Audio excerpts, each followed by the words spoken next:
আমার ভাইরা, এই কোরআন সারা, কোরআনটা কার বলি? কোরআন হলেন সকলের, আল্লাহ পাক হলেন সকলের। নবী কি শুধু কোন দলের? না, নবী সব দলের। এই জন্য বিশ্বকবি, কবি সম্রাট আল্লামা ইকবাল বললেন, হর মে পাক ভি আল্লাহ ভি কোরআন ভি এক, হর মে পাক ভি আল্লাহ ভি কোরআন ভি এক, খুশবুরি বদ্ধি জুতে জু মুসলমান ভি এক। হে মুসলমান, তোমরা সকলেই তো বলো আল্লাহ আমাদের একটা, কোরআন আমাদের একটা, নবী আমাদের একটা। আল্লাহ যদি এক হয়, কোরআন যদি এক হয়, ঘোষণা করো আমাদের দল হবে একটা। সেই দলের নাম কি? সেই দলের নাম হলো ইসলাম। কিন্তু বর্তমানে ইসলামী দল হলো ৮০টি, তাবলীগ জামাতে ২ গ্রুপ, কওমি আলেমদের মধ্যে ২১ গ্রুপ। কয় গ্রুপ? ২১ গ্রুপ। মামুনুল হকের এক দল, মুফতি আমিনের এক দল, মুফতি ইজহারের এক দল, খেলাফত, ইসলামী ঐক্যজোট, তাবলীগ, চরমনায়, এরকম করে ২১টা দলের নাম দেখলাম। অথচ আল্লাহ এক, কোরআন এক, নবী এক, দল হবে একটা। দল কয়টা হবে? সেই দলের নাম কি? সেই দলের নাম হলো ইসলাম। আল্লাহ পাক যতগুলো লোক এসেছেন সবাইকে ইসলামের কর্মী বানায় দিই, কোরআন কারীমের কর্মী বানায় দিই। আর আসতে বলি আমি আজকে একটা জিনিস প্রশ্ন করব, উত্তর দিতে পারলে দেন, না দিতে পারলে আমি নিজেই আপনাদের প্রশ্নের উত্তর দিয়ে তাফসীর শুরু করব। আপনারা কেন তাফসীর শুনতে এসেছেন? কেন এসেছেন বলেন, মঞ্চের থেকেও বলেন, ভেতর থেকেও। শুনতে এসেছেন, মূল কারণটা কি? এসেছেন কেন? কেন এসেছেন? ঈমান মজবুত করার জন্য। এক একজন এক এক কথা বলেছে। সওয়াবের জন্য আসছে, কেউ বলছে আচ্ছা, কিন্তু আসল কথা আল্লাহ বলবে। আসল কথা কে বলবে?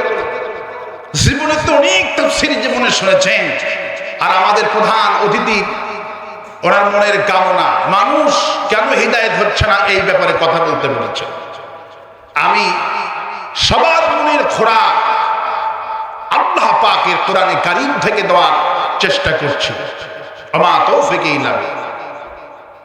আপনারা কোরআন শুনতে এসেছেন একটা মাত্র কারণ, সে কারণ হলো আপনি আমি যেদিন থেকে বড় বছর হয়েছি, কিরামান কাতিবিন এসেছে, সেখান থেকে যতক্ষণ পর্যন্ত আমলনামাগুলি লেখা হয়েছে, আমাদের পাপ করতে করতে আমাদের অন্তরের মধ্যে রোগ হয়েছে। কি হয়েছে বলেন তো? অন্তরের মধ্যে রোগ সৃষ্টি হয়েছে। সেই রোগের চিকিৎসা আল্লাহ পাক কোরআনে কারীম নাজিল করেছে। আল্লাহ, সুতরাং এই কোরআন হলো অন্তরের ওষুধ। সুবহানাল্লাহ। আপনি যেই রোগের কারণে জান্নাতি হবে এবং জাহান্নামী হবেন, আর এই প্রত্যেকটি মানুষের অন্তরে যে রোগ আছে, সেই রোগের শাফা হিসাবে আল্লাহ পাক এই কোরআন নাজিল করছে। আসুন আমাদের অন্তরটাকে কোরআন কারীম দিয়ে আজকে সুস্থ করি বলে আমি আল্লাহ পাক এইভাবে আলোচনা করছে। আমার সাথে পড়েন, ফি কুলুবিহিম মারাদুন ফাযাদাহুমুল্লাহু মারাদা ওয়া লাহুম আযাবুন আলীমুন বিমা কানু ইয়াকযিবুন ওয়া ইযা কিলা লাহুম লা তুফসিদু ফিল আরদ قالوا إنما نحن مصلحون ألا إنهم هم المفسدون ولكن لا يشعرون বলছেন বান্দারে ফি কুলুবিহিম মারাদুন, তোমার অন্তরের মধ্যখানে, তোমার অন্তরে রোগ সৃষ্টি হয়ে গেছে, যেই রোগের কারণে তুমি জান্নাতি হতে পারো, জাহান্নামী হতে পারো। কারণ মারাদুন, অন্তরটা অসুস্থ হয়ে গেছে। এই অন্তর যদি সুস্থ না করতে পারে, আপনার জায়গা হবে জাহান্নাম। জায়গাটা কোথায় হবে? এই জন্য আল্লাহ পাক বলছেন বান্দারে তোমার এই অন্তরটা সুস্থ করতে হলে পৃথিবীর কোন জনসভায় গেলে এই রোগীর চিকিৎসা মিলবে না। কোন নাটক পড়লে, নাটক দেখলে রোগ ভালো হবে না, সিনেমা দেখলে রোগ ভালো হবে না, যাত্রায় গেলে রোগ ভালো হবে না। রোগ কেমনে ভালো হবে? আল্লাহ পাক বলেন ওয়ানুনাজ্জিলু মিনাল কুরআনি মা হুয়া শিফাউ ওয়া রাহমাতুল লিল মুমিনিন ওয়া লা ইয়াজিদুয যালিমিনা ইল্লা খাসারা। আমি রব্বুল আলামিন এই কোরআনকে মুমিনদের জন্য, ওই যে অন্তরের রোগ হয়ে গেল, কোরআন তুমি যদি কোরআন দিয়ে জীবন যাপন করো, কোরআন তেলাওয়াত করো, আমি তোমার রোগ ভালো বানায় দিব। ওয়ালা ইয়াযীদুয যালিমিনা ইল্লা খাসারা। কিন্তু রোগ ভালো হবে না কাদের? মুমিনদের রোগ, অন্তরে যে রোগ হলো, আল্লাহ পাক বলছেন এই রোগটা মুমিনদের ভালো হয়ে যাবে। যারা কোরআন শরীফ শুধু পড়ে এদের রোগ ভালো হবে না। আল্লাহ পাক বলছেন শুধু পড়নেওয়ালাদের রোগ ভালো হবে না। কোরআন শরীফ পড়ে, যেমন আমি যে কোরআনে কারীমের মধ্যে আইন দিয়েছি, পুরা কোরআনের প্রতি ঈমান আনতে হবে। শুধু কোরআন শরীফ পড়লে অন্তরের রোগ ভালো হবে না। কোরআন শরীফ পড়লে রোগ ভালো হবে না, কারণ কোরআন শরীফ বুঝে পড়তে হবে, কোরআন শরীফ প্র্যাকটিক্যালি আমল করতে হবে। শেখ হাসিনা বলেছিল পার্লামেন্টে, আমি 12 মাসে 12 বার কোরআনে কারীম খতম করি। নারায়ণগঞ্জে শামীম ওসমান বলেছিল, আমি দৈনিক 70 থেকে 80 রাকাত তাহাজ্জুদে নামাজ পড়ি। এই কথা সত্য না মিথ্যা? তাহলে 12 মাসে 12 বার কোরআন শরীফ খতম করলো হাসিনা। কোরআন শরীফ তো তারা ইতিমধ্যে তেলাওয়াত করত। আমাদের মাহফিলে এসে প্রধান অতিথির বক্তব্য দিয়েছেন মসজিদের সভাপতি আওয়ামী লীগ, মাদ্রাসার সভাপতি আওয়ামী লীগ, ওরা দেশে যা আছে টয়লেট লীগ থেকে শুরু করে নিয়ে সব জায়গারই ওরাই সভাপতি, ঠিক কিনা বলে? ওরাই সব কিছু ছিল। ওরা কোরআন শরীফ পড়ত, কোরআন শরীফ খতম করত, কিন্তু কোরআন পড়ার পরেও কি ওরা ভালো মানুষ হয়েছে নাকি বলেন তো? কোরআন শরীফ যেইভাবে আওয়ামী লীগেরা পড়েছে, তেলাওয়াত করেছে, কোরআন তো বোঝে নাই। কোরআন যদি হাসিনা বুঝত, কোরআনের পাখি শহীদ আল্লামা সাইদি, যার হাতে তাফসীর শুনে 3000 বিধর্মী কালেমা পড়ে মুসলমান হয়ে গেল, এই লোকটাকে তো জেলখানায় বন্দী করার কথা ছিল না। কোরআন যেইভাবে পড়েছে, কোরআন যদি বুঝতো, তাহলে কোরআনের বিরুদ্ধে তো আইন পার্লামেন্টে পাশ করতে পারতো না। কিন্তু আল্লাহ পাক বলছেন, কি বলছেন? এই রোগটা অন্তরে যে তোমাদের রোগ হয়ে গেল বান্দা, এই রোগ ভালো হবে কেবলমাত্র শুধুমাত্র যারা কোরআনের প্রতি ঈমান আনে, এদের রোগটা ভালো হবে। যতগুলি লোক আজকে এসেছেন মাহফিল শুনতে, বুকে হাত দিয়ে বলতে যদি পারেন, শপথ যদি করতে পারেন রব্বুল আলামিন কোরআন আমি শুনবো এবং কোরআন দিয়ে জীবন যাপন করব, এই ওয়াদা যদি করতে পারি, অন্তরের রোগটা ভালো হয়ে যাবে। শুধু কোরআন শরীফ খতম করলে রোগ ভালো হবে না। রাসূল করিম সাল্লাল্লাহু আলাইহি সাল্লাম যখন কোরআন কারীমের দাওয়াত দিচ্ছিলেন, তখন মক্কার কাফেররা, মুনাফিকেরা রাসূল করিম সাল্লাল্লাহু আলাইহি ওয়াসাল্লামের কাছে এসে কোরআন শরীফ খতমের কাহিনী শোনাচ্ছিল। রাসূল, আমার স্ত্রী কোরআন শরীফ খতম করেছে, আমার সন্তান কোরআন শরীফ খতম করেছে, আমিও কোরআন শরীফ খতম করেছি, আমাদের মসজিদে যেমন জুমার দিনে ইমামদের কাছে এই সব বলে দোয়া চাওয়া হয়, সেই যুগেও রাসূলুল্লাহর কাছে এইভাবে লোকেরা কোরআন শরীফ খতম করে রাসূলের কাছে দোয়া চাইতে। কিন্তু আল্লাহ পাক দেখলেন এই লোকগুলি শুধু কোরআনে কারীম খতম করছে, কিন্তু কোরআনে কারীমের আইন সমাজে প্রতিষ্ঠা হোক তারা চায় না। আল্লাহ পাক এই সমস্ত খতমকারীর ব্যাপারে আয়াত নাযিল করে দিলেন। আল্লাহ পাক ওই খতমকারীর ব্যাপারে বলছেন, বলেন বিমা উনজিলা ইলাইকা ওয়া মা উনজিলা মিন ক্বাবলিক। হে নবী, এদেরকে বলেন কোরআন শরীফ খতম করার আগে তোমাদের অন্তরে যে রোগ হয়ে গেছে পাপের কারণে, এই রোগ যদি ভালো করতে চাও তাহলে এই কোরআনের প্রতি ঈমান আনতে হবে। অধিকাংশ মানুষগুলি কোরআন পড়ে কিন্তু কোরআনের প্রতি ঈমান আনে না।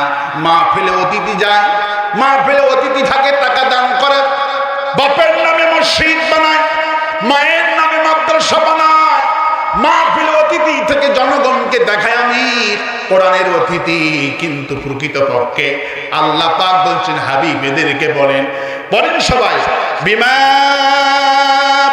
উনজিলা ইলাইকা ওয়া মা উনজিলা মিন ক্বাবলিক।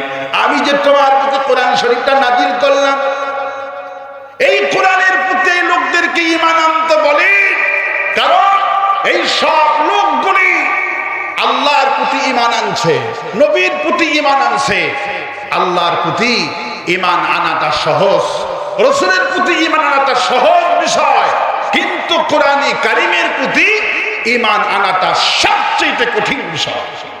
ভালো করে বোঝার চেষ্টা করুন। আজকে ঈমানটাকে সাফ করে নিয়ে যান।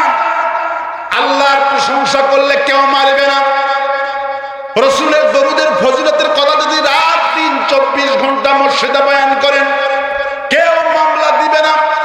কোরআন শরীফ তেলাওয়াত করবেন, সুর দিয়ে কারীদের নামে মামলা হয় না, হাফেজদের নামে মামলা হয় না, মামলা হয় আল্লাহ বলছেন আমি যে কোরআন শরীফ নাজিল করেছি, কোরআনের শাসন যখনই চাবেন তখনই মামলা হবে। আল্লাহর কথা বললে কেউ মামলা দিবে না।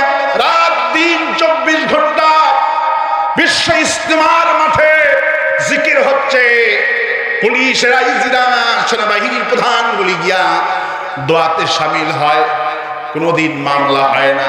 কারণ ওখানে আল্লাহর কথা হয়। কার কথা হয়? আল্লাহর কথা হয়। দরুদের ফজিলত বয়ান করলাম, কেউ মামলা করবে না। কিন্তু মামলা তখনই হবে কোরআন শরীফ শুধু করলে হবে না, ভালো হবে না।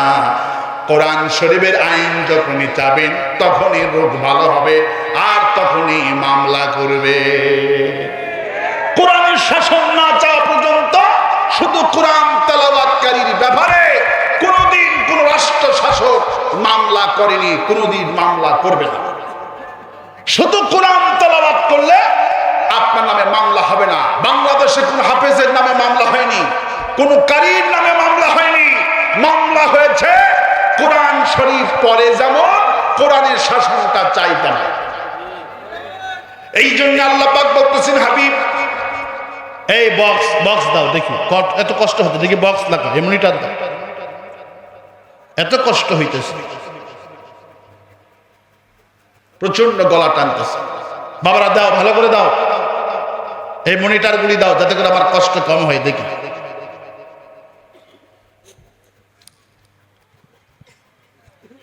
আমার ভাইয়েরা,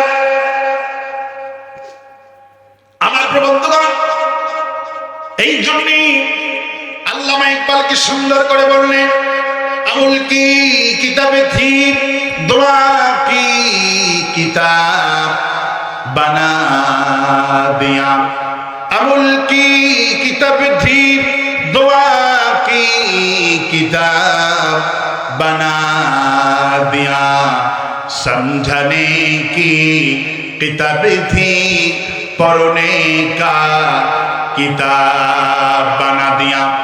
যেই কোরআনটা আসছিল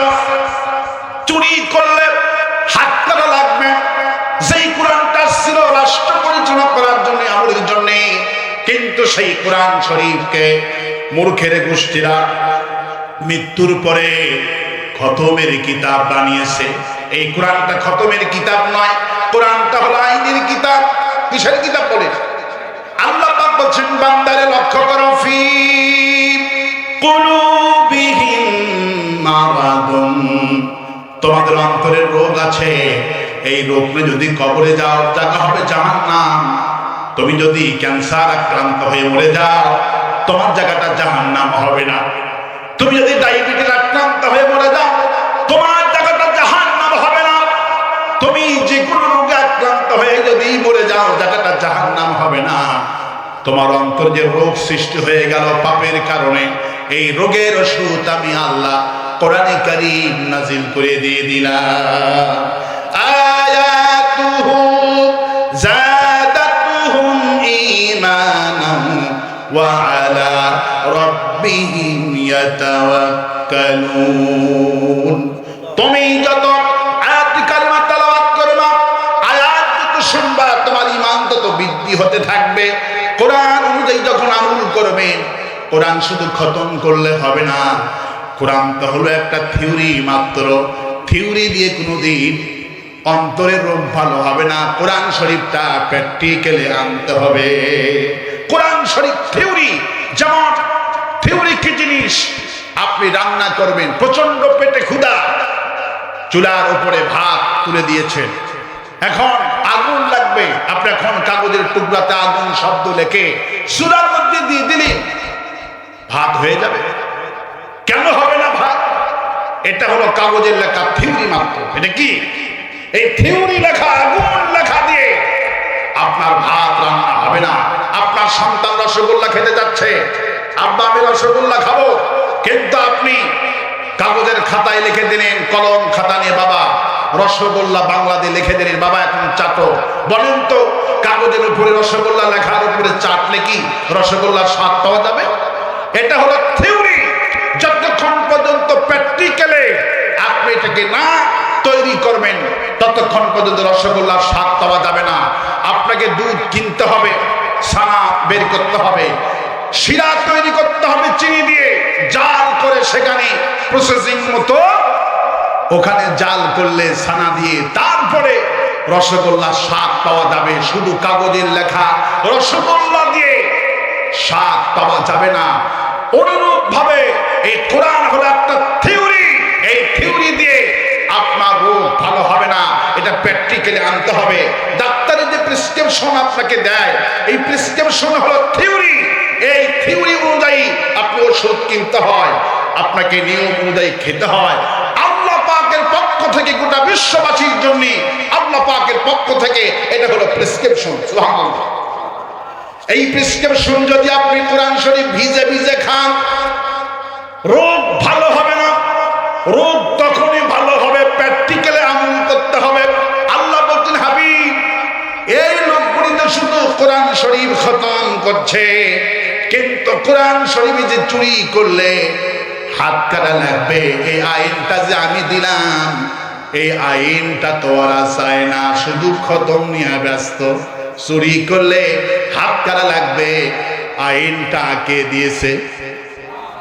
চুরি করলে আওয়াজ বাড়াতে পারো, একদম গলা নষ্ট হয়ে গেল। এই আওয়াজটা বাড়ো, গলাটা নেই কোন বোঝো না? প্রচন্ড গলা টানতেছে, মানে আমি যদি কথা আসতে বলি আপনারা শুনতে পারবেন। চুরি করলে হাত কাটা লাগবে, আইনটা কে দিয়েছে? চুরি করলে হাত কাটা আইনটা আল্লাহ দিয়েছেন, কিন্তু আপনি চুরি করা আইনটা আল্লাহ চাইলেন না, শুধু কোরআন শরীফটা খতম নিয়ে পড়ে আছেন। আল্লাহ পাক বলেন, হাবিবদেরকে বলেন, বিমা উনজিলা ইলাইকা ওয়া মা উনজিলা। হাক্কানা আইনটা যে আমি দিলাম, কিন্তু আমার আইনটা তারা মানলো না। কোরআন দিয়ে নামাজ পড়লো, কোরআন দিয়ে হজ করলো, কোরআন দিয়ে যাকাতটা দিল, কোরআন দিয়ে নফল পড়লো, ফরজ পড়লো, কোরআন দিয়ে তারাবি পড়লো। উনি তারাবির দারুণ ভক্ত, খতম তারাবি পড়ে। নেতাজি খতম তারাবি ছাড়াও না ঘুম আসে না। এই জন্য দুটি হাফেজকে উনি নিয়োগ দিলেন। দুটি হাফেজকে দিয়ে উনি খতম তারাবি পড়তেছে। ইমাম সাহেব যখন বদর আসে, রমজান মাস, উনি যখন বদর সম্পর্কে আলোচনা করে, তখন ইমাম সাহেবের প্রতি চোখ গরম করে, কিসের জিহাদের আলোচনা করছো, চাকরি নষ্ট করে দেয়। যার জীবনে বদর নাই তার জীবনে কদর নাই। কিন্তু আজকে বদর বাদ দিয়ে কদর তালাশ করছে। কোনদিন বদর বাদ দিয়ে কদর কপালে হবে। এই জন্য আল্লাহ রাব্বুল আলামিন বলছেন, নবী, গোটা বিশ্ববাসীর যে রোগটা হয়েছে অন্তরে, মারাত্মক অসুস্থ অন্তরটা হয়ে গেছে, এই রোগের ওষুধ আমি আল্লাহ রাব্বুল আলামিন কোরআন শরীফ নাজিল করে দিয়েছি। ওয়ালাকাদ আতাইনাকা সাবআন মিনাল মাসানি ওয়াল কুরআনাল আযীম। হে নবী, আমি যে আপনাকে কোরআন দিলাম, 30 পারা কোরআন দিলাম, আর স্পেশালি আপনার জন্য সূরা ফাতিহা দান করেছি। এটা হলো সমস্ত রোগের প্রতিষেধক। সুবহানাল্লাহ। আর আস্তে কোন সুবহানাল্লাহ। আল্লাহ পাক বলছে, কোরআন খতম করার আগে তোমরা কোরআন নিয়ে গবেষণা করো। আফালা ইয়াতাদাব্বারুনাল কুরআন আম আলা কুলুবিন আকফালুহা। কোরআন নিয়ে গবেষণা যারা করবে না, এদের রোগ ভালো হবে না। কোরআন নিয়ে গবেষণা করতে আল্লাহ পাক বলেছেন, কোরআন যেই দলে গবেষণা হয়, এই দলকে আন্তর্জাতিকভাবে টার্গেট করে। শুধু কোরআন খতমকারী দলকে আন্তর্জাতিকভাবে টার্গেট করে না। আমেরিকা আজকে উন্নতি হচ্ছে, কারণ কি? তারা কোরআন শরীফকে গবেষণা করে গোটা বিশ্ব, তারা টেকনোলজিতে, জ্ঞানের দিক থেকে আমেরিকা হলেন সর্বশ্রেষ্ঠ জ্ঞানী। এই জন্য গোটা বিশ্ব মাতবার হচ্ছেন আমেরিকা, কারণ আমেরিকাতে কোরআন গবেষণা হয়। ইয়াসিন ওয়াল কুরআনিল হাকিম। এই কোরআন হলো বিজ্ঞানময় কোরআন, কিন্তু এই বিজ্ঞানময় কোরআনকে আমরা ভিক্ষার কোরআন বানিয়েছি। কোরআন খতম নিয়ে ব্যস্ত আছি। কোরআন খতম দিয়ে আপনার রোগ ভালো হবে না। কোরআন গবেষণা করতে হবে। যে দল কোরআন গবেষণার কাজে নিযুক্ত, গতকালকে পেকুয়াতে তাফসীর মাহফিল হয়ে গেল আজহারী সাহেবের, প্রায় 15 লক্ষ মানুষ হয়েছে। পত্রিকায় দেখেছেন, মিডিয়ায় খবর হয়েছে। রাষ্ট্র সরকার, আওয়ামী লীগ সরকার 15 লক্ষ মানুষ। এর আগে আজহারী সাহেবের মাহফিল হয়েছেন, 10 লক্ষ লোক হয়েছেন। 10 লক্ষ মানুষ। তাবলীগ জামাতে 20 লক্ষ মানুষ। এই 20 লক্ষ মানুষকে রাষ্ট্র ভয় পায় না। রাষ্ট্র ভয় পায় যেই দল 10 জন রিস্কাওয়ালাকে নিয়ে কোরআন গবেষণা নিযুক্ত হয়। ঢাকাতে 10 জন রিস্কাওয়ালা জামাত ইসলামীর সাপোর্টিং হওয়ার কারণে, সমর্থন হওয়ার কারণে 10 জন রিস্কাওয়ালাকে পুলিশ গ্রেফতার করে নিয়ে যায়। কারণ 10 জন রিস্কাওয়ালা কোরআন বুঝে পড়ে। আফালা ইয়াতাদাব্বারুনাল কুরআন। কোরআন গবেষণা করে 10 জন রিস্কাওয়ালা। 10 জন রিস্কাওয়ালাকে পুলিশ যে ভয় পায়, রাষ্ট্র যে ভয় পায়, 20 লক্ষ মানুষের সমাগমকে রাষ্ট্র ভয় পায় না। কারণ রিস্কাওয়ালা কোরআন বুঝতেছে, কোরআন গবেষণা করতেছে, সেই দলে তিনি কর্মী। কোরআন গবেষণা হচ্ছে, যে কোরআন শুধু তেলাওয়াতের জন্য আসেনি। কিন্তু আজকে আমরা কোরআন গবেষণা বাদ দিয়ে শুধু কোরআন খতম নিয়ে ব্যস্ত। কোরআন খতম নিয়ে ব্যস্ত। খতম তারাবি প্রত্যেকটা মানুষ করতেছে, কিন্তু কোরআন শরীফ গবেষণা নিয়ে মাথা ব্যথা নাই। এই রাষ্ট্র ভালো হবে কিভাবে? চোর চুরি করলে এই আইনটা যে আল্লাহ দিয়েছেন, আল্লাহর আইন কোরআন শরীফ খতম করছে, আর চুরি করলে হাত কাটা লাগবে। এই আইনটা যেই দল চাইল, সেই দলকে নিষিদ্ধ করে দিল। নিজেরা কোরআন শরীফ খতম করছে, নিজেরা কোরআনের মাহফিলে যে প্রধান অতিথি বক্তব্য দিচ্ছে, আর জামাত ইসলামী নেতাদেরকে কোরআনের শাসন চাওয়ার অপরাধে আমার সাইদি রহমতুল্লাহ আলাইহিকে 13টা বছর জেলখানায় পুড়িয়েছে। সাইদি রহমতের অপরাধটা কি? উনি কোরআন পড়েছে যেমন, কোরআনের শাসনটা চেয়েছে তেমন। আপনি আপনি কোরআন তেলাওয়াত করলে রোগ ভালো হবে না, কোরআনের শাসনটা চাইতে হয়।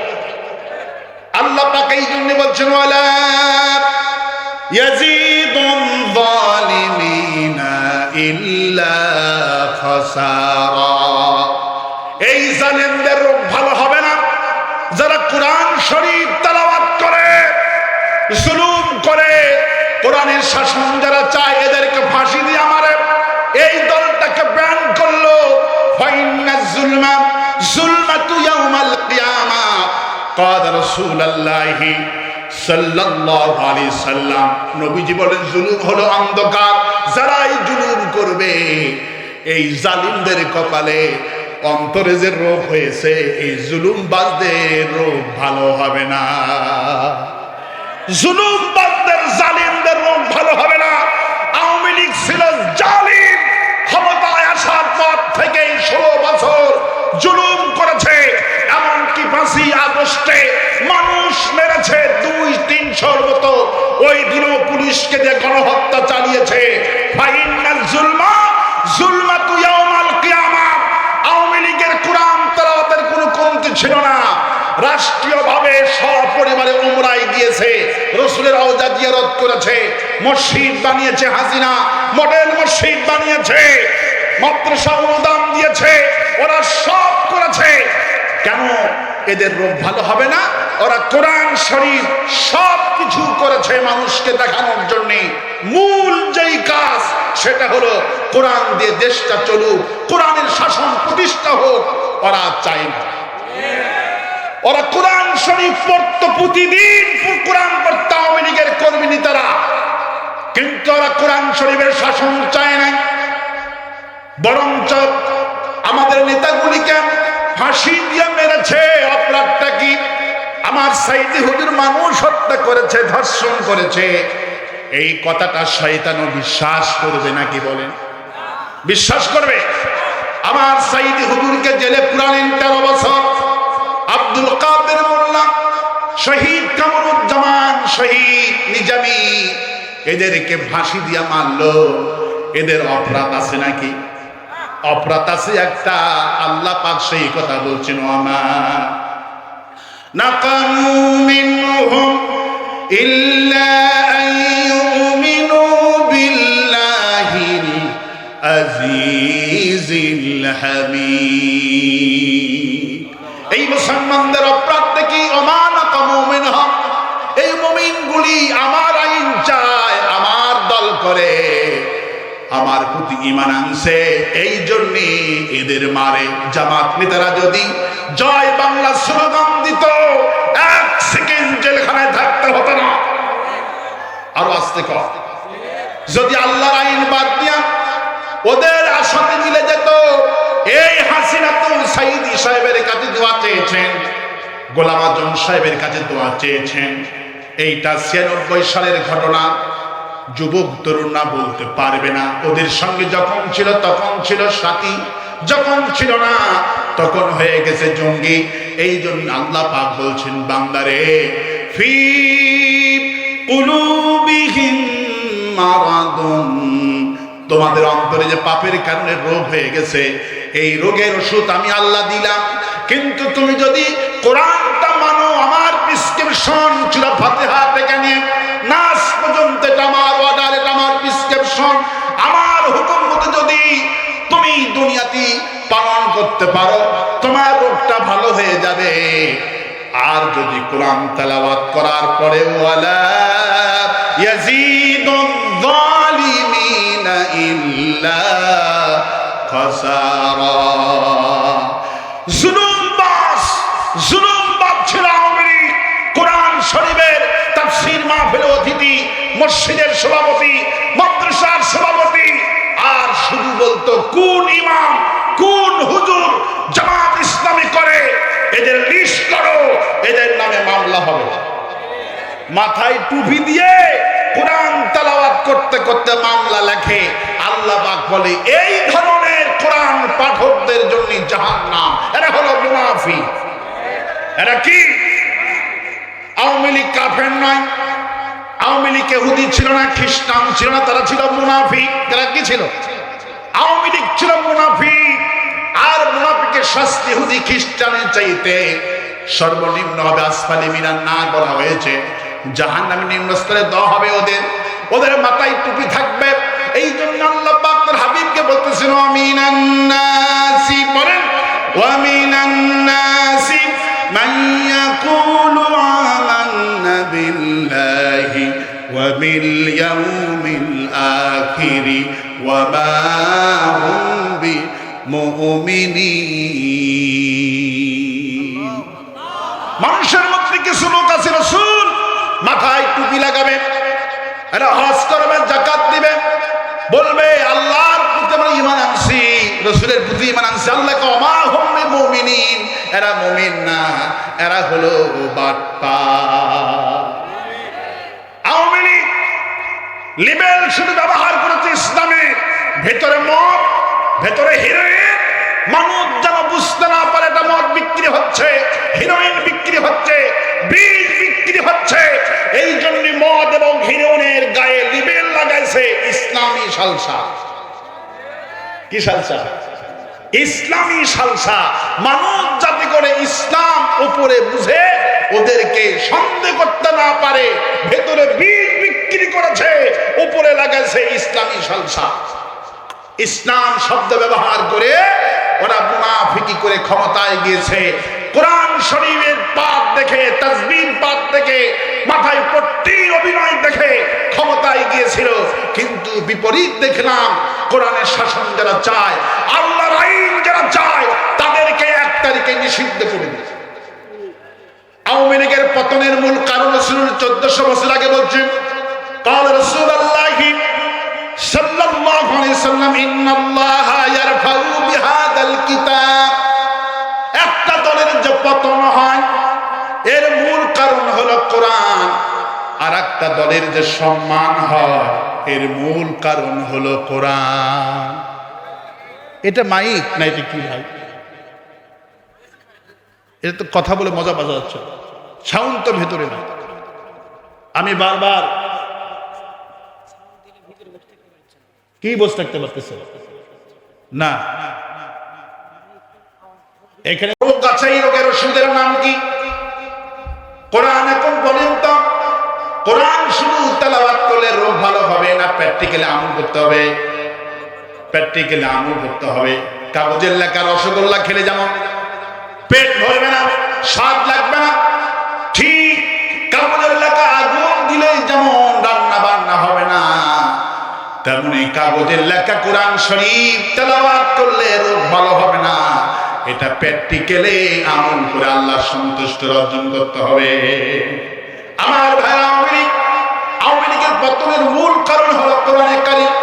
قال رسول الله صلى الله عليه وسلم ان الله يرفع بهذا الكتاب। একটা জাতির যে পতন হয় মূল কারণ হলো কোরআন, আর একটা জাতির যে সম্মান হয়, মর্যাদা হয়, মূল কারণ হলো কোরআনে কারীম। قال رسول الله صلى الله عليه وسلم خيركم من تعلم القرآن وعلمه। রাসূলুল্লাহ 1400 বছর আগে বললেন, একজন ব্যক্তির সম্মান ওই ব্যক্তি পৃথিবীর শ্রেষ্ঠ ব্যক্তি হয়ে যায় যে কোরআন শরীফ পড়ে আর কোরআন শরীফ শিখায়। এর মর্যাদা আল্লাহর কাছে অনেক গুণ বেশি। সুবহানাল্লাহ। কিন্তু 16 বছর কোরআনে হাফেজদের কোনো মর্যাদা ছিল না। কোরআন যারা শেখে এদের দাম নাই, শুধু দাম মুক্তিযোদ্ধাদের। ঠিক কিনা বলে?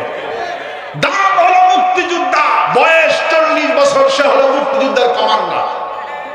ঠিক কিনা? এত বড় বাটপারি করছে 16 বছর। শুধু একটা ওষুধ এই জাতিকে খাওয়াইছে, সেই ওষুধটা হলো মুক্তিযুদ্ধের চেতনা। কিন্তু মুক্তিযুদ্ধের চেতনা 16 বছর ধরে হাজার হাজার কোটি টাকা খরচ করে জাতিকে যেই ওষুধটা খাওয়ালো হাসিনা 2024 সালে, সেই ওষুধ, সেই বড়ি এই জাতি, এই দামাল ছেলেরা বমি করে ফেলায় দিয়েছে। তুমি কে, আমি কে? আল্লাহ আকবার বলবেন না? যেই ওষুধ 12 বছর 16 বছর খাওয়ালো, কিন্তু কোন ওষুধ কাজে লাগলো না। এই জাতির কাছে এই জাতিরা কোরআন বুঝেছে, কোন সুবহানাল্লাহ।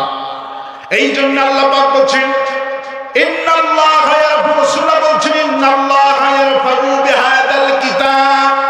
একটা দলের যে পতন হয় মূল কারণ কোরআন, আর একটা দলের সুনাম হয়, আর একটা ব্যক্তির মর্যাদা বাড়ে কোরআনের জন্য বাড়ে। ওই যে মমতাজের কনসার্ট হলো, সারা দেশে কনসার্ট হয়েছে। মমতাজের কাছে কোনোদিন কোন শিল্পপতি, কোটিপতি, এমপি, মন্ত্রী এই কথা বলেনি, মমতাজ তোমার গানের গলা অনেক সুন্দর, আমার আব্বা মারা গেছে, এই নাও 5 লক্ষ টাকা দান করলাম, আর একটা গান মেরে দোয়া করে দিও। মমতাজের কাছে কেউ দোয়া চাইছে? কেউ দোয়া চাবে না। কারণ মমতাজের গানের গলা যত সুন্দর হোক, রিস্কাওয়ালা জানি 1 টাকা দিয়ে আমার বাপের জন্য দোয়া চাবো না, কারণ এই বাটপারের দোয়া আমার বাপের কবরে যাবে না। আমাদের কাছে কোরআন আছে বলে রাজাকার আমাদেরকে বলেছে আওয়ামী লীগ, আবার দোয়া হচ্ছে আমাদের কাছে। 4,60,000 মসজিদ বাংলাদেশে আছে। এই 4 লক্ষ মসজিদের 3 লক্ষ ইমাম মসজিদ জামাত ইসলামী, আর 1.5 লাখ চরমনাই এবং কওমি। 3 লক্ষের বেশি জামাতি সমর্থিত ইমাম মসজিদ। আওয়ামী লীগের মন্ত্রী, পুলিশ বিমান যাপন করত, দোয়া চাইতো মসজিদের ইমামের কাছে। জানে এই মসজিদের ইমাম জামাত ইসলামী করে, মামুনুল হক করে, তারপরে জানে দোয়া যদি কবুল হয় আলেমদের দোয়া কবুল হবে, কারণ আলেমদের কাছে কোরআন আছে। আল্লাহ যার কাছে কোরআন আছে, ইন্নাল্লাযী লাইসা ফী জাওফিহি শাইউন মিনাল কুরআনি কাল বাইতিল খরিম। নবীজি বললেন যার কাছে কোরআন নাই, যার অন্তরে কোরআন নাই, তার অন্তরটা হলো সারা বাড়ির মতো, বিরান বাড়ির মতো। আর যার কাছে কোরআন আছে, ওর কাছে দুনিয়ার সবই আছে।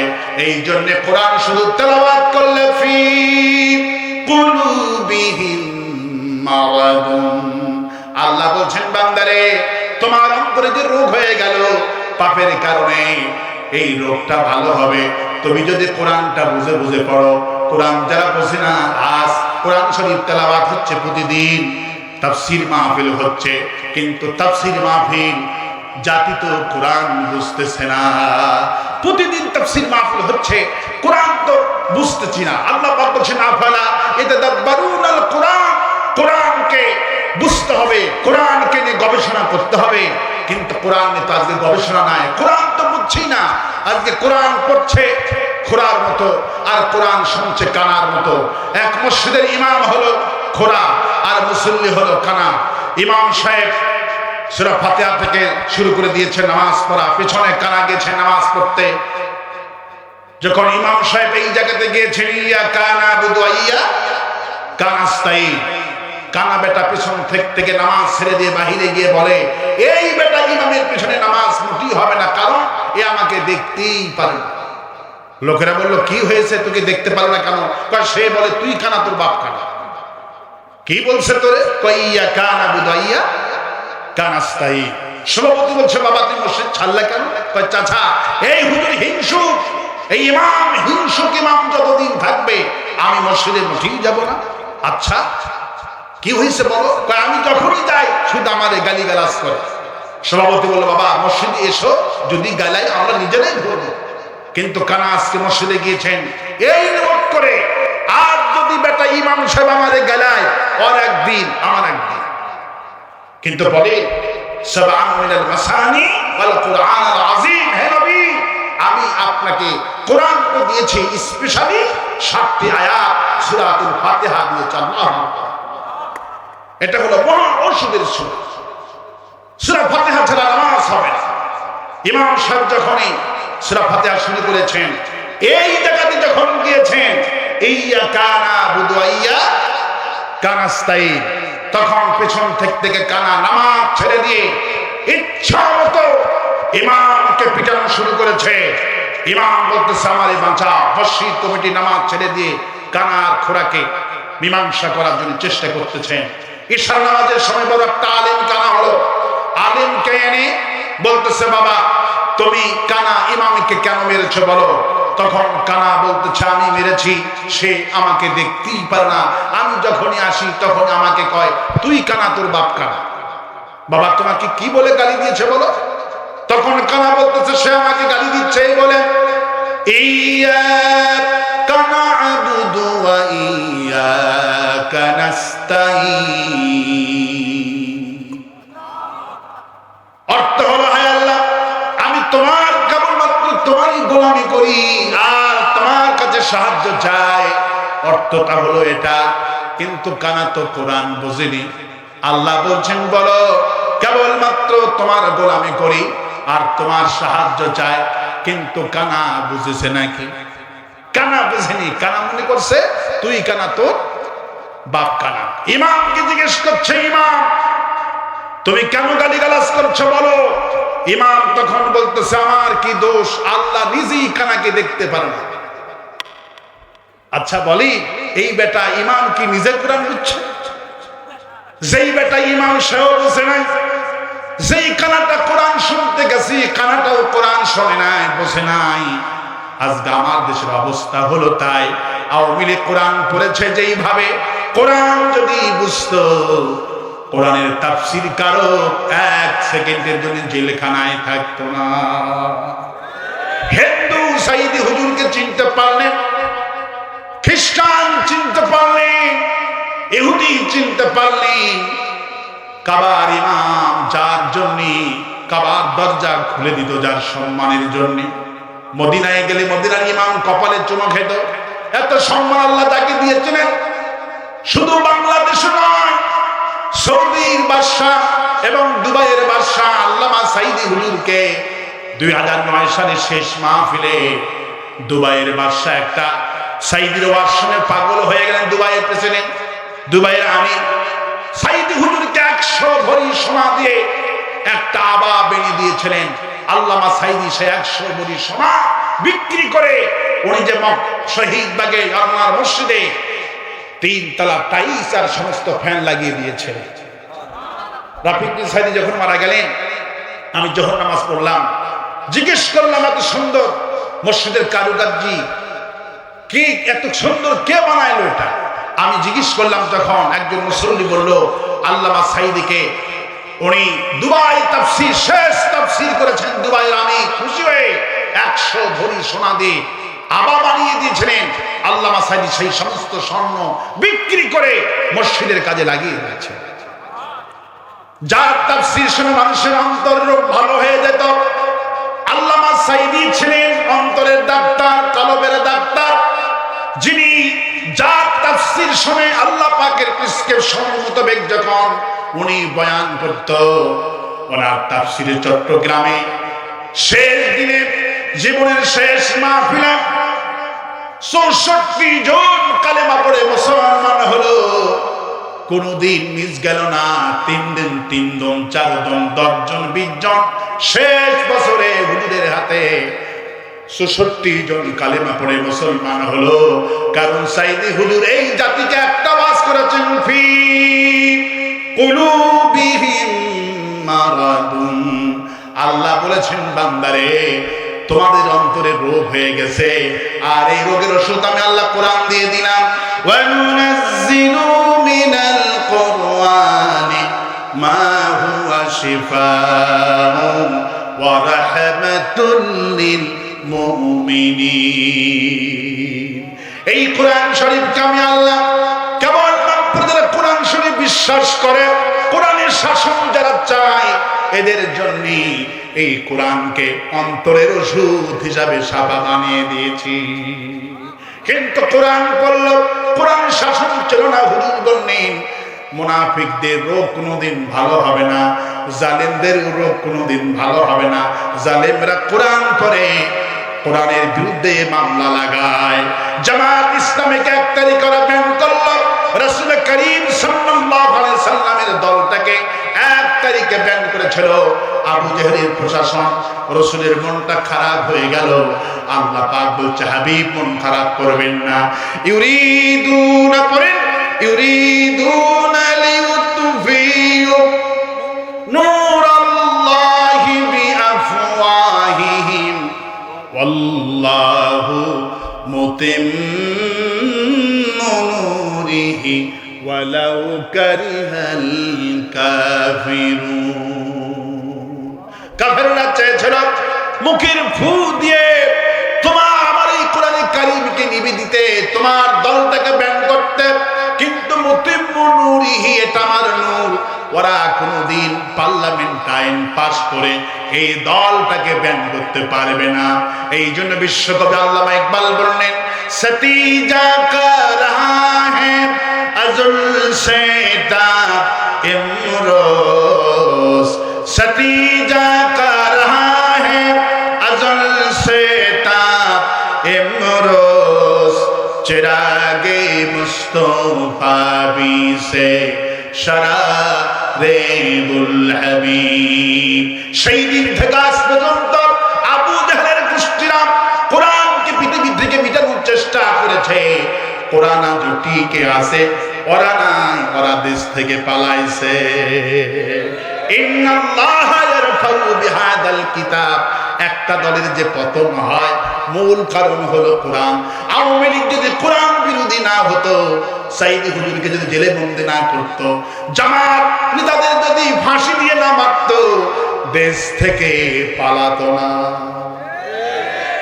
ওদের পতনের মূল কারণ হলো রাসূলের হাদিস, ইন্নাল্লাহা ইয়ারফাউ বিহাদাল কিতাব। একটা দলের পতন হয় মূল কারণ হলো কোরআন। ওরা কোরআন শরীফকে ব্যান করলো, কোরআনের দলকে 1 তারিখে ব্যান করলো, 5 তারিখ আল্লাহ ওদেরকে বিদায় করে দিয়েছে। বাপের পতন যেই মাসে, মেয়ের পতন সেই মাসে। আল্লাহু আকবার বলে, আমাদেরকে বিজয় কে দিয়েছেন? আল্লাহ পাক বলেন বিজয় দাবিদি। ভয় পাওয়ার কোনো কারণ নাই, হতাশ হওয়ার কোনো কারণ নাই। দোয়া করো, আনতা মাওলানা ফানসুরনা আলাল কওমিল কাফিরিন। দোয়া করো, হে আল্লাহ, আপনি অভিভাবক, আমরা কাফেরদের কাছে আমরা চাই, আপনি অভিভাবক, কাফেরদের উপর আমাদেরকে আপনি বিজয় দান করেন। আমরা বিজয় হব। আগামী ভারতের লাল কিল্লা ভূখণ্ডে কালেমার পতাকা উড্ডীন হবে, বিশ্বনবীর ভবিষ্যৎবাণী মিস হবে না। রাসূলুল্লাহ বলেছেন গাজাইতুল হিন্দ হবে, কিয়ামতের আগে ভারতের পূর্ব দেশের সঙ্গে জিহাদ হবে। রাসূলের ভবিষ্যৎবাণী, বাংলাদেশে যা নির্বাচন হবে না, আমি লিখে দিলাম। কোথায় লিখে নেবেন, লিখে রাখে, বাংলাদেশে নির্বাচন হবে না, তার আগে 25 সালে যুদ্ধ বাঁচবে। রাসূলের ভবিষ্যৎবাণী, ভারত আক্রমণ করবে। ওরা আমাদের সুপরিকল্পিত ভাবে সচিবালয় পরশুদিন আগুন লেগে দিয়ে 2টি মন্ত্রণালয়, ছাত্রদের 2টি মন্ত্রণালয়, যে সচিব আসিফ আর কিছু নাই, এই 2টা মন্ত্রণালয়গুলি পুড়ে দিয়েছে। আর আমার দেশে এদের দোষর এখনো আছে, সব কিছু পুড়ে ছারখার করে দিবে। যুদ্ধ বাঁচবে। রাসূলের ভবিষ্যৎবাণী, রাসূলুল্লাহর ভবিষ্যৎবাণী অক্ষরে অক্ষরে পালন হবে। আল্লাহু আকবার। রাসূলুল্লাহর ভবিষ্যৎবাণী পালন হবে, নির্বাচন হবে না, যুদ্ধের জন্য রেডি থাকে রাসূলের ভবিষ্যৎবাণী। যখন রাসূলের ভবিষ্যৎবাণী প্রমাণ কেমন করে পেলাম? রাসূল সাল্লাল্লাহু আলাইহি ওয়াসাল্লাম বলছেন, গাজাইতুল হিন্দ হওয়ার আগে ওই দেশের মানুষ 3টা ভাগে বিভক্ত হবে। প্রথম ভাগ, এরা দেশ থেকে পালাবে। রাসূলের ভবিষ্যৎবাণী, হাসিনা এবং আওয়ামী লীগের 3.5 লক্ষ নেতা পলাতক। এটা বড় দলিল। রাসূলের ভবিষ্যৎবাণী অক্ষরে অক্ষরে পালন হবে। শুধু আল্লাহ রাসূলের ভবিষ্যৎবাণী জীবন্ত অবস্থায় পূরণ না করে রাসূলের মৃত্যুর পরে সমস্ত ভবিষ্যৎবাণী কবুল হয়েছে। আল্লাহু আকবার। রাসূল করিম সাল্লাল্লাহু আলাইহি ওয়াসাল্লামকে যখন হিজরতের রাত্রে যখন রাসূল আবু বকরকে নিয়ে মদিনার পথে রওনা করলেন, তখন মক্কার নেতারা বলছেন, রাসূলকে যে ব্যক্তি আমাদের কাছে জীবিত ধরতে পারবে, আমরা তাকে লাল 100 উট পুরস্কৃত করব। রাসূলকে ধরার জন্য চতুর্দিকে দুষ্ট ছেলেরা বেরিয়ে পড়লেন। সেই যুগে দুর্ধর্ষ একজন সাহাবীর নাম হলো সুরাকা বিন মালিক রাদিয়াল্লাহু আনহু। উনি তখন মুসলমান হননি। এই সুরাকা রাসূল সাল্লাল্লাহু আলাইহি ওয়াসাল্লামের কাছাকাছি গিয়েছেন রাসূলকে ধরার জন্য। রাসূলকে যখন ধরবে, তার মধ্যে তার ঘোড়ার 2টি পা মাটি নিতে চলে গিয়েছেন। তখন সুরাকা রাসূলের কাছে ভুল স্বীকার করতে, হুজুর আমার ভুল হয়ে গেছে, আপনি আমাকে ক্ষমা করে দেন। রাসূল তাকে ক্ষমা করে দিলেন। সুরাকা যখন মুক্ত হয়ে রাস্তার মধ্যখানে যাচ্ছিল, সুরাকার মনে একটাই ধান্দা, 100 লাল উট। কয়টা সারা যায় দেখেই বা শ্বাস। আবার রাসূলকে ধরতে গিয়েছেন, এবার 4টি ঘোড়ার পা মাটির নিচে গেড়ে গিয়েছে। এবার সুরাকা বলতে, রাসূল আপনি আমাকে বাঁচান, আমাকে বরদোয়া দেন না। রাসূল সাল্লাল্লাহু আলাইহি ওয়াসাল্লাম দোয়া করলেন, সুরাকার 4টি ঘোড়ার পা উপরে উঠে গেল, সুরাকা বেঁচে গেলেন। সুরাকা যাওয়ার সময় বাটপারগুলি সব সময় বাটপার হয়, কিতাবে এসেছেন এই সুরাকা রাসূল সাল্লাল্লাহু আলাইহি ওয়াসাল্লাম বলতে, রাসূল একটা কথা বলি, আমি এসেছিলাম 100 লাল উটের আশায় আপনাকে গ্রেফতার করতে, আমি আপনাকে ধরতে পারলাম না, আপনি আমাকে কিছু দেবেন না? দেখেন কত বড় বাক্য। রাবি যখন বর্ণনা করতেছিল তিনি মিষ্টি মিষ্টি হাসতেছিলেন যে মানুষ কত বাটপার হয়। এই সুরাকা রাসূল সাল্লাল্লাহু আলাইহি ওয়াসাল্লামকে বলতে, রাসূল আমি 100 উট পেলাম না, আমার কলেজের মধ্যে কিন্তু ব্যথা, 100 উট পেলাম না, আমার ধরা হলো না, আপনি কি আমাকে দেবেন না? হুজুর তখন বললেন, তুমি যখন আমার কাছে চেয়েছো তখন আমি তোমাকে রোম সম্রাটের মাথার মুকুট দিব। আল্লাহু আকবার। সুরাকা বিন মালিক ওখান থেকে চলে আসলে রাসূল বলছে আমাকে রোম সম্রাটের মাথার মুকুট দিবে, এটা তো কিছুতে সম্ভব না। রোম সম্রাট হলো আজকের যুগে যেমন আমেরিকা, সেই যুগের সুপ্রিম পাওয়ার ছিল, বিশ্ব মাতবর ছিল রোম।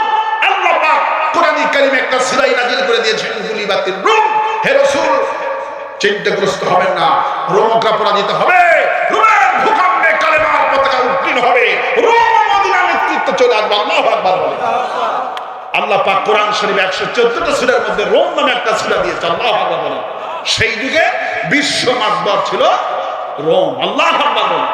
সেই রোম সম্রাটের মুকুট রাসূলুল্লাহ দিতে চেয়েছেন, এই কথা চতুর্দিকে ছড়িয়ে পড়ল। কিছুদিন পর সুরাকা বিন মালিক রাসূলের হাতে এসে মুসলমান হলেন। লম্বা ঘটনা বলবো না, ভবিষ্যৎবাণী কিভাবে পালন হয় রাসূলুল্লাহ জীবন্ত অবস্থায় সাহাবীরা সাক্ষী হয়ে আছে, হাদিস শরীফ সাক্ষী হয়ে আছে, সেই জন্য আপনাদেরকে কথাটুকু বোঝানোর জন্য আনলাম। রাসূলুল্লাহ ইন্তিকাল করলেন, সবাই বলল রাসূল তো ইন্তিকাল করলেন, সুরাকার মাথায় তো মুকুট উঠল না। সাহাবীরা বলতেছেন রাসূলুল্লাহ যখন বলেছেন অবশ্যই সুরাকার মাথায় রোম সম্রাটের মুকুট আসবে। আবু বকর ক্ষমতা আসলেন, আবু বকর মারা গেলেন, ওমর খেলাফতের দায়িত্ব নিলেন। তুমুল যুদ্ধ শুরু হলো ওমর রাদিয়াল্লাহু আনহুর অধীনে। রোম পারস্য সব চলে আসলো, রোমদের সঙ্গে যুদ্ধ হলো। রোমের প্রেসিডেন্টের বাড়িতে যা ছিল সব ওমর রাদিয়াল্লাহু তাআলা আনহুর পায়ের নিচে সব রোম সম্রাটের সব কিছু এনে ওমর রাদিয়াল্লাহু আনহুর পায়ের নিচে রাখা হয়েছে। ওমর লক্ষ্য করে দেখলেন এই সবের মধ্যে সবচেয়ে দামি হলো রোম সম্রাটের মাথার মুকুট। ওমর রাদিয়াল্লাহু আনহু সেই দিন ছিলেন জুমার দিন সকালবেলা। ওমর বললেন সুরাকার বয়স হয়ে গেছে, জুমাতে আসতে পারেন না, সুরাকাকে খবর দাও। সেজন্য আজকে হামাগুড়ি দিয়ে হলেও আজকে মসজিদ নববীতে জুমার নামাজ আদায় করে। ওমর রাদিয়াল্লাহু আনহু জুমার নামাজের পর সুরাকাকে কাছে নিলেন আর রোম সম্রাটের মাথার মুকুটটা নিয়ে ওমর রাদিয়াল্লাহু আনহু সুরাকার মাথায় পরিয়ে দিয়ে বলল, সুরাকা রাসূলুল্লাহ তোমাকে বলছিল না আমি তোমাকে রোম সম্রাটের মুকুট দিব, বিশ্ব নবীর ওয়াদা, এই রোম সম্রাটের মাথার মুকুট তোমাকে আমি পরাইয়ে দিলাম। রাসূল করিম সাল্লাল্লাহু আলাইহি ওয়াসাল্লামের প্রত্যেকটি কথা, প্রত্যেকটি হাদিস ভবিষ্যৎবাণী অক্ষরে অক্ষরে পালন হবে। রাসূলুল্লাহ বলেছেন যে বাংলাদেশের কথা রাসূলুল্লাহ বলেছেন ভারতের পূর্ব দেশের সাথে যুদ্ধ হবে, সেই পূর্ব দেশ হলাম বাংলাদেশ। রাসূলুল্লাহ বলেছেন যখন দেখবা একটা দল বাংলাদেশ থেকে পালাবে তখন বলবা এই যুদ্ধ বেজে গেছে। কারণ ভারতের পুঁজি ছিল আওয়ামী লীগ, ভারতের পুঁজি ছিল হাসিনা। তাদের ব্যবসা যখন হলো না, রাসূল বলছেন আর একটা দল ঘাপটি মেরে বসে থাকবে, ওরা ক্ষমতায় যাওয়ার জন্য পাগল হয়ে যাবে। খতিয়ে দেখেন পাগল হয়েছে না হয়নি। রাসূলের ভবিষ্যৎবাণী থেকে কাজী মুফতি ইব্রাহিম কামালউদ্দিন জাফরি, আমার দেশের হাদিস বিজ্ঞানী বলা হয়, উপমহাদেশের হাদিস বিজ্ঞানী মুফতি কাজী ইব্রাহিম, যিনি 27 দিনে কোরআন মুখস্থ করেছে। এই কাজী মুফতি ইব্রাহিম উপমহাদেশের মধ্যে সবচেয়ে হাদিস বিজ্ঞানী, মুসলমান বিজ্ঞানী। ওনার কথাগুলি শুনবেন, প্রত্যেকটি কথার ওজন আকাশ মাপলে যা হবে। মুফতি কাজী ইব্রাহিমের এক একটা কথার ওজন এত বড়। উনি বলেছেন যে 2025 সালে ভারতের সেই হিন্দুস্তানের যুদ্ধের ওসরে ভবিষ্যৎবাণী এটাই ঘটবে। দেশে নির্বাচন হবে না, কিছুই হবে না। জিহাদি তামান্না নিয়ে ময়দানে ঝাঁপিয়ে পড়ুন। রাসূলুল্লাহ বলেছেন, আল জাহিদুল মুশরিকিনা বিআমওয়ালিকুম ওয়া আনফুসিকুম ওয়া আলসিনাতিকুম। ভারতের মুশরিকদের বিরুদ্ধে জান দিয়ে, মাল দিয়ে, ওয়া আলসিনাতিকুম বলা হয়েছে। এই জবান দিয়ে ভারতের বিরুদ্ধে, হিন্দুস্তানের বিরুদ্ধে জিহাদে অংশগ্রহণ করতে হবে। বসে থাকা চলবে না। ব্যবসা করেন, বাণিজ্য করেন, এই জবান দিয়ে জিহাদ করতে হবে। হিন্দুস্তানের বিরুদ্ধে কথা বলতে হবে। তাদেরকে আল্লাহ জিহাদের সওয়াব আমল দিয়ে দিবে। শুধু জান আর মাল দিলে হবে না, এই জবান দিয়ে জিহাদ করতে হবে। রাসূল বলেছেন, সেই পর্যন্ত আল্লাহ যদি আমাকে হায়াত দিতেন, আমি সেই যুদ্ধে অংশগ্রহণ করতাম। এই যুদ্ধ যারা শহীদ হবে, কোনো হিসাব হবে না, বিনা হিসাবে আল্লাহ জান্নাত দিয়ে দেবে।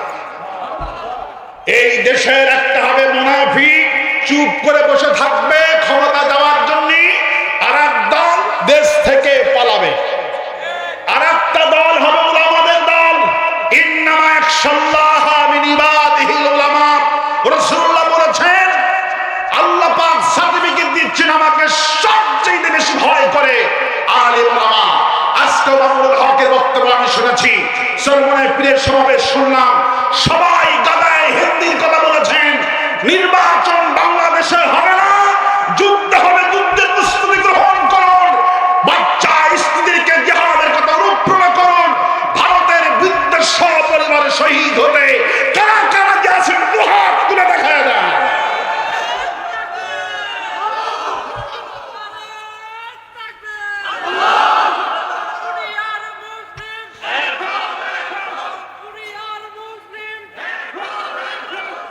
এই জিহাদে আমরাই বিজয় হব। আল্লাহু আকবার। বিজয় আমাদের হবে, আমরাই বিজয় হব। আল্লাহু আকবার। কারণ বাঘের শক্তি বেশি না ছাগলের শক্তি বেশি? বাঘের শক্তি বেশি হওয়া সত্ত্বেও বাঘকে দেখতে পারে, ছাগলের শক্তি কম। ছাগল সিনা টান করে ঘাস খায়। ছাগল জানে আমার শক্তি কম, বুদ্ধি কম, কিন্তু আমাকে যখন আক্রমণ করবে, আমি শুধু গলা ছেড়ে দিয়ে একটা আওয়াজ করবো, মেয়ে।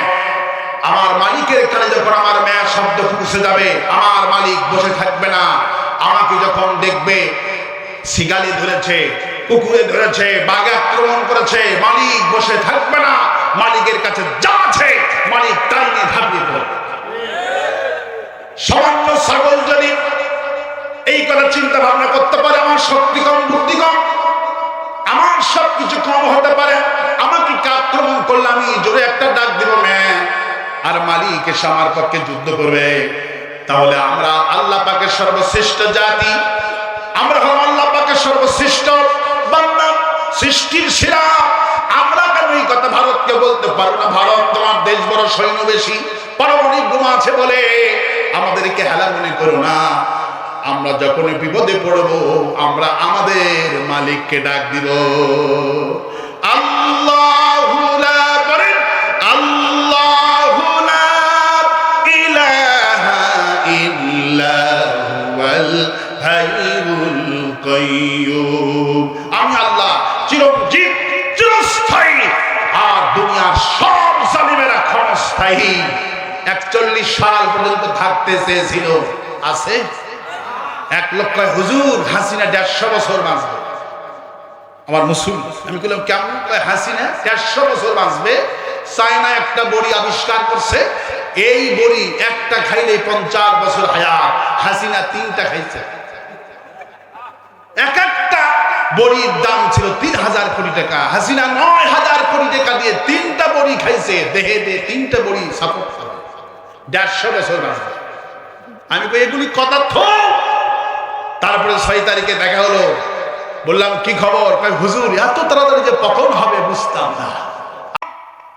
অন্তরে রোগ হয়, আর এই রোগের ওষুধ আমি কোরআন মুমিনদের জন্য দিয়েছি। কিন্তু ওয়ালা ইয়াজিদুল যালিমিনা ইল্লা খাসারা, যারা জুলুমবাজ জালিম, ফাইন্না যুলমাতু ইয়াউমাল কিয়ামা, জালিমরা হলো অন্ধকারে নিমজ্জিত হবে, কিয়ামতের দিন অন্ধকারের মধ্যে থাকবে, দুনিয়ার অন্ধকারে। কারা ঘর বানানো হয়েছে? আর আমাদের জন্য আয়না ঘর বানিয়েছে। ডক্টর ইউনূস বলেছে আয়না ঘর একটা ভাঙা হবে না, হাসিনাকে এনে আয়না ঘরের মধ্যে ঢোকানো হবে। ঠিক কিনা বলেন আমার ভাইরা, আমার প্রবন্ধগণ? রাত প্রায় 12টা পার হয়েছে। এই জন্যই অন্তরের রোগ ভালো হবে কোরআন যারা পড়ে। রাসূলুল্লাহ আরেকটা সাংঘাতিক যুক্তি রাসূলুল্লাহ দিয়েছেন। রাসূলের যুক্তি শুনলে মাথা নত হয়ে যায়। সুবহানাল্লাহ। রাসূল সাল্লাল্লাহু আলাইহি ওয়াসাল্লাম বলছেন অন্তরের রোগ ওদের ভালো হবে যারা কোরআন শরীফ পড়ে এবং কোরআনের শাসন যারা চায়। রাসূল বলছেন এদের দৃষ্টান্ত হলো লেবুর মতো। কিসের মতো? লেবু খাইতেও মজা, লেবুর ঘ্রাণ সুন্দর। মানে কোরআন যেমন পড়ে কোরআনের শাসন তেমন চায়। কিন্তু মুনাফিক, এদের রোগ ভালো হবে না, এদের রোগ নিয়ে কবরে যাবে। কারণ এরা কোরআন শরীফ পড়ে কিন্তু কোরআনের শাসন চায় না। রাসূল বলছেন এদের দৃষ্টান্ত মাকাল ফল। মাকাল ফল দেখতে সুন্দর কিন্তু ভেতরে দুর্গন্ধ কালো। রাসূল বলছেন চিনি দেখতে যেমন, লবণ দেখতে তেমন, হোমাবেতি বড়ি দেখতে যেমন, ইউরিয়া সারও দেখতে তেমন। ঠিক কিনা? কিন্তু দেখতে সব এক দেখা যায়, কিন্তু আসলে মুনাফিক। মাকাল ফল দেখতে সুন্দর কিন্তু ভেতরে দুর্গন্ধ, খাওয়া যায় না, কোনো স্বাদ নাই, ঘ্রাণ নাই। রাসূল বলতে মুনাফিক, মুনাফিকরা কোরআন পড়বে, কোরআনের শাসন চাবে না। সুতরাং মুনাফিকদের অন্তরের রোগ ভালো হবে না, রোগ ভালো হবে কোরআনের শাসন যারা চায়, কোরআন তেলাওয়াত করে, এদের রোগ ভালো হবে। আল্লাহু আকবার বলেন। এই জন্য কোরআনের শাসন কারা কারা চান হাত তুলে দেখা, আল্লাহ কবুল করুন। এই জন্য নামাজ পড়ব কার জন্য? রোজা করব কার জন্য? হজ করব কার জন্য? যাকাত দিব কার জন্য? বউকে পিটাবো কার জন্য? খবরদার, নাউজুবিল্লাহ, অবশ্যই নাউজুবিল্লাহ, বউ পিটানো যাবে না। রাসূল বলছেন যারা বউ পিটাবেন কিয়ামতের দিন হাসর হবে মিস্টার আবু, আপনার আবু জাহেল না ফিরাউনের সঙ্গে। কার সাথে? ফিরাউন আসিয়াকে মারতে মারতে দুনিয়া থেকে বিদায় করে দিয়েছে। যারা স্ত্রী মারবে হাসর হবে আপনার ফিরাউনের সাথে। ফিরাউনের সঙ্গে হাসর করতে চান? রাসূলুল্লাহ বলছেন খায়রুন নাস আহলিহি, ওই পুরুষ ভালো পুরুষ যেই পুরুষ তার বিবির কাছে ভালো হয়ে যায়। কতটুকুন বলে বিশ্বনবী বললেন আমি আমার বিবিদের কাছে সবচেয়ে ভালো। মা আয়েশা বললেন 9 বছর বয়সে বিশ্বনবীর ঘরে আমি গেলাম, হাত গিলার দুধ ছাড়া কিছুই পেলাম না, কিন্তু বিশ্বনবীর ঘরে তাকায় দেখি পুরা ঘরটা আয়েশার জন্য ভালোবাসা দিয়ে ভরে আছে। আর আস্তে কোন সুবহানাল্লাহ।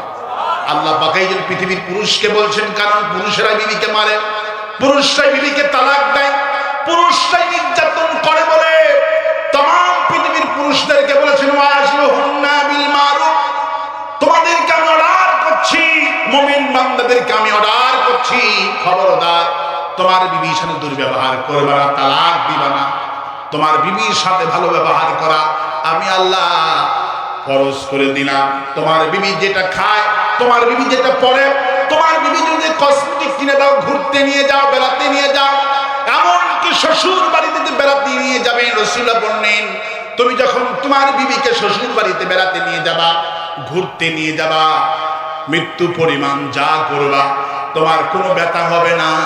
আল্লাহ পাক সব বিবির জীবনী যা খরচ করবা, সন্তানের মুখে খাবার তুলে দিবা, এগুলো সাদগার সওয়াব আমুলনামায় লেখা হবে। আর কিয়ামতের দিন বিবির সমস্ত আমলগুলি দাঁড়িপাল্লায় ওজন করা হবে। যারা বিবিকে মারেন খবরদার মারবেন না। রাসূল বলেন খবরদার বিবিকে তোমরা সম্মান করবে, অসুস্থ হলে হারাম মনে করবে না। বদরের দিনে সকালবেলায় ওসমান রাদিয়াল্লাহু তাআলা আনহু রাসূলের কাছে এসে কাঁদতেছেন, ইয়া রাসূলুল্লাহ, আপনার কন্যা আমার স্ত্রী রাত থেকে অসুস্থ হয়ে গিয়েছে, জিহাদে যাব না, বাড়িতে বসে থাকবো। হুজুর মহা টেনশনে পড়ে গেলেন। আমার ইন্তিকালের পর, শাহাদাতের পরে তুমি হলে 3 নম্বর। কয় নম্বর? আবু বকর, ওমর, তারপরে ওসমান, তুমি 3 নম্বর সেনাপতি হবে। তুমি যদি জিহাদে না যেতে পারো, তুমি এগুলি কি বলো? ওসমান বলে, রাসূলুল্লাহ, আপনার মেয়ে আমার স্ত্রী রাত থেকে অসুস্থ হয়ে গিয়েছে। হুজুর কান্না ভেঙে পড়লেন, কারণ বদরের যুদ্ধটা প্রথম যুদ্ধ। হুজুর বললেন, ও মুমিনা ইলাল জান্নাতি আরদুহা কারদিস সামাওয়াতি ওয়াল আরদ, আমার সঙ্গে বদরে কে যাবে? আমার সঙ্গে যে ব্যক্তি বদরে যেতে পারবে, এই বিশাল বড় আকাশ আর বিশাল বড় জমিনের চাইতে বড় জান্নাত আমি তাকে দান করে দিব। বদরের ময়দানকে রাসূল জিহাদের জান্নাতের ময়দান বললেন।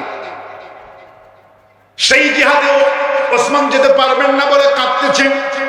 জিবরাইল আমিন হাজির, আসসালামু আলাইকা ইয়া রাসূলুল্লাহ, কোনো টেনশন করবেন না, আল্লাহ আমাকে পাঠিয়ে দিয়েছেন ওসমান তার বিবির খেদমত করবে। আপনি 312 জন সাহাবীদেরকে নিয়ে জিহাদে যান, ওসমানকে রেখে যান। আল্লাহ ওসমানের পরিবর্তে ফেরেশতা নাজিল করে দিবে। হুজুর 312 জন সাহাবীকে নিয়ে জিহাদে গেলেন। জিহাদ থেকে ফিরে আসলেন, বিশাল মোটাঙ্গির জয় লাভ করলেন। 70 জন কাফের মরে গেল, 70 জন বন্দী হয়ে গেল। বিশ্বনবী ওসমানকে ডাক দিলেন। ওসমান কাঁদতে কাঁদতে বিশ্বনবীর সামনে খাড়া হয়ে গেলেন। ওসমানের অন্তরের ভয়, জিহাদে যায়নি, কোন বেয়াদবি হয়ে গেল নাকি, ভুল হয়ে গেল নাকি। কিন্তু উল্টা দেখে ওসমান, বিশ্বনবী একটা পোটলা বের করে ওসমানকে নিক্ষেপ করে দিলেন। ওসমান পোটলাটা নিয়ে আরো কাঁদল, ইয়া রাসূলুল্লাহ, আমি জিহাদে গেলাম না, পোটলাটা কিসের? হুজুর বলে, ওসমান, তুমি জিহাদে যাওনি, বদরে যাওনি, তোমার বিবি আমার কন্যা অসুস্থ থাকার কারণে জিহাদে যেতে পারোনি, কিন্তু তোমার বিবির খেদমতের জন্য আল্লাহ এত খুশি হয়েছে, বদরে যোগদান না করেও বদরের পুরা সওয়াব আল্লাহ তোমার আমুলনামায় দিয়েছে। আমি কাফেরদের যতগুলি মাল সামানা পেছিলাম, এগুলিকে বলা হয় গনিমতের মাল। কি বলা হয়? গনিমতের মাল বলা হয়। আমি যখন গনিমতের মাল ভাগ করতেছি, জিবরাইল আমিন চলে এসে, রাসূলুল্লাহ, গনিমতের মাল সব সাহাবীর জন্য যেইভাবে ভাগ করবেন, ওসমান যেন বাদ না পড়ে যায়, ওসমানের জন্য গনিমতের মাল ভাগ করে দিবেন। কারণ আমি তাকে জিহাদের সওয়াব দিলাম আর গনিমতেরও মালের ভাগ দিলাম, কারণ ওসমান বিবির খেদমত করেছে। বিবির খেদমত করবে, কারণ বিবি হলো আপনার পোশাক। হুন্না লিবাসুল লাকুম ওয়া আনতুম লিবাসুল লাহুন্না। সুবহানাল্লাহ। আমি স্বামী স্ত্রীকে পোশাক বানিয়ে দিয়েছি। পোশাক থাকে বুকের সাথে জড়ানো, বিবিটাও থাকে বুকের সাথে জড়ানো। সুবহানাল্লাহ। বিবাহের পর স্ত্রীর মতো ভালোবাসা পৃথিবীর কারো কাছ থেকে পাবেন না। আপনি দুপুরে খানা খাবেন, স্ত্রী ঘন্টার পর ঘন্টা অপেক্ষা করতে করতে মাগরিব হয়ে গেছে, খায় নাই, মুখটা শুকনা, স্ত্রী বলে, আমিও খাইনি, আপনার জন্য খাবো বলে। সুবহানাল্লাহ। বিবাহের পর আপনার পিতামাতা না খেয়ে থাকেন আপনার জন্য। ঢাকায় গিয়েছেন, ব্যবসা করার জন্য গিয়েছেন, একদিনে বিবি 20 বার, 30 বার, 50 বার। আমার বিবি একদিনে 196 বার ফোন দিয়েছে। ঝড় হয়েছে, গেছি সাতক্ষীরায়, ঝড় হয়েছে, সকাল থেকে ফোন বন্ধ, চার্জ নেই। মানে ও আমি করে নিয়েছিলাম, অ্যালার্ট করে নিয়েছিলাম যে ফোন মিস কল অ্যালার্ট, যে ফোন বন্ধ থাকা অবস্থায় মিস কল অ্যালার্ট, কে কতবার ফোন দিয়েছে। তারপরে আমি সারাটা দিন পর যখন রাতে কারেন্ট আসলো, আমি চালু করলাম, দেখি 196 বার আমার স্ত্রী ফোন দিচ্ছে। আল্লাহ। আমার মা একবারও ফোন দেয়, আমার ভাই একবারও ফোন দেয়নি। আমি দেখলাম আত্মীয় স্বজনের মধ্যে শুধু আমার স্ত্রীটাই ফোন দিয়েছে, আমার ভাই, আমার মা, আমার বোন এত ভালোবাসে আমাকে, দেখলাম কেউ ফোন দিল না। আমার জন্য পাগল হয়ে 196 বার ফোন দিয়েছে আমার স্ত্রী। আল্লাহু আকবার।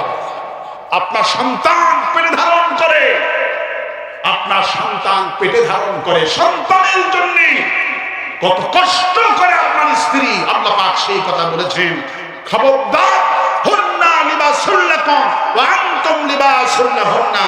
আমি স্বামী স্ত্রীকে পোশাক করে দিয়েছি। রাসূলকে যখন সাহাবীরা হুজুর পোশাকের ব্যাখ্যা করেন, হুজুর তখন ব্যাখ্যা করলেন যে পোশাকের কাম হলো গোপন করা, পোশাকের কাম হলো ঢেকে রাখা। আপনার গায়ে চুলকানি হয়েছে, আপনি যখন পোশাক পরিধান করলেন চুলকানি কেউ দেখতে পারলো? আপনার গায়ে ঘা হয়েছে, পোশাক পরলেন, পোশাকের কাম হলো গোপন করা, ঢেকে রাখা। রাসূল বলছেন, তুমি স্বামী, তোমার বিবির পোশাক হলে তুমি। সুবহানাল্লাহ। সাহাবীরা, রাসূলুল্লাহ, আমি আমার বিবির কি ঢেকে রাখবো? হুজুর বললেন, তোমার বিবি যখন কোনো ভুল কাম করবে, তোমার বিবি যখন কোনো ত্রুটি হয়ে যাবে, তালাক দিবা না, বিবিকে তুমি মাফ করে দিবা, ঢেকে দিবা, গোপন করে দিবা। পোশাকের কাম হলো গোপন করা। তোমার বিবি যখন কোনো ভুল করলো, বিবির কথা কাউরে কাছে বলবা না, বিবিকে তুমি গোপন করে দিবি, বিবির ওই দোষগুলি ত্রুটিগুলি গোপন করে দিবে। পোশাকের কাম হলো গোপন করা, ঢেকে রাখা। পোশাকের মতো করে বিবির দোষগুলি ত্রুটিগুলি গোপন করে দিবে। রাসূলুল্লাহ বলেন, কোন স্বামী যখন স্ত্রীকে তার দোষগুলি গোপন করে দেয়, আল্লাহ তো খুশি হয়ে ফেরেশতাকে পাঠিয়ে দেয়, যাও ওই স্বামীর কানে কানে, সে তো শুনতে পারবে না, জোরে জোরে চিল্লায়া বলো, আল্লাহ তুমি তোমার বিবির দোষগুলি ক্ষমা করে দেওয়ার কারণে আল্লাহ তোমার জিন্দেগির গুনাহ ক্ষমা করে দিয়েছে। হুজুর বললেন, কেউ যদি নিজের বিবির দোষগুলি ক্ষমা করে দেয়, আল্লাহ পাক ওই স্বামীর জিন্দেগির গুনাহগুলি মাফ করে দিবে। স্বামী কাম হলো, পোশাকের কাম হলো গোপন করা। স্ত্রীকে মারবেন না, ওয়াশিরুহুন্না বিল মারুফ। এই সব যদি কোরআনে কারিমের প্র্যাকটিক্যাল আমল যদি করেন, এটা একটা কোরআনে কারিমের আয়াত। এই আয়াত যদি প্র্যাকটিক্যালে কাজ করেন, স্ত্রীর সাথে ভালো ব্যবহার করেন, প্র্যাকটিক্যালে করেন, তাহলে ফি কুলুবিহিম মারাদুন, অন্তরে যে অসুস্থ আছে, এইটা করার কারণে, স্ত্রীকে মারার কারণে যেই যে কারণে রোগ হয়েছে, আল্লাহ পাক সব রোগের ওষুধ কোরআন দিয়েছে। আপনি যদি কোরআন অনুযায়ী যখন যেটা আমল করবেন, ওটা ওষুধ হিসাবে অন্তরের রোগটা ভালো করে দেবে। আরো আস্তে কান সুবহানাল্লাহ। আল্লাহ পাক সমস্ত মানুষকে, আমি শুরুতেই দোয়া করেছি, সমস্ত পোস্টারে নাম যাদের এসেছেন আর যারা শুনলি, মা, বোনের, ভাই, সকলকে আল্লাহ অন্তরের রোগ দূর করে দিয়ে কোরআনে কারিমের কর্মী হিসাবে কবুল করুন। আমিন। এখন দোয়া করছি, আর কোনো ঘোষণা। আল্লাহুম্মা